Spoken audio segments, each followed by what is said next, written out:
Ustaz, apa tips anti galau? Maksud saya tips anti galau ala Rasulullah sallallahu alaihi wasallam. Kalau sedih itu dihadapkan dengan permasalahan pelik, apa yang biasa Nabi sallallahu alaihi wasallam lakukan? Ya. Di antaranya kita berdoa. Allahumma na'udzubika minal hammi wal hazn wal ajzi wal kasal. Di antara doanya Nabi, ya Allah, aku berlindung kepada Engkau ya Allah dari galau ya. Hammi wal hazn itu kekhawatiran dan kesedihan.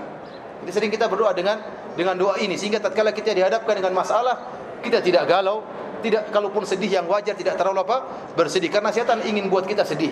Kenapa? Kalau kita sudah sedih yang tidak wajar, maka banyak perkara maslahat yang tidak bisa kita lakukan. Mau cari kerja malas, mengurus istri malas, mengurus anak malas, belajar juga malas. Kenapa sedih berlebihan? Tapi kalau sedih yang wajar itu tidak seorang pun tidak bisa terhindar dari namanya kesedihan. Atau sedih yang parah tapi sesekali, ini wajar. Tapi kalau sedih yang bersenambungan terus-terusan, ini adalah dari syaitan. Ya. Liyahzunal ladzina amanu. Ya. Syaitan ingin orang-orang beriman itu bersedih. Ya, oleh karenanya para hadirin Allah Subhanahu wa taala, nah kalau kita bersedih, kita berdoa kepada Allah Subhanahu wa taala. Kemudian di antara yang paling penting, kita beriman ini sudah ditakdirkan oleh Allah Subhanahu wa taala.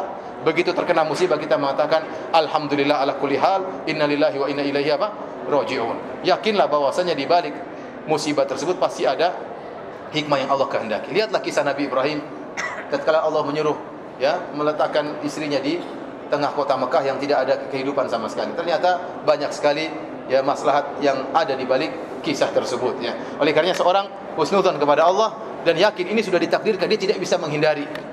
Di antara kesempurnaan takdir yaitu engkau meyakini ya ma asabaka lam yakun liyukhti'ak wa ma akhta'aka lam yakun liyusibak. Apa yang Allah takdirkan kena kau tidak bisa hindari. Dan apa yang Allah takdirkan tidak bakalan kena engkau, tidak akan kena engkau. Oleh karenanya meskipun antum berusaha bagaimanapun, tetap musibah itu akan kena. Ya.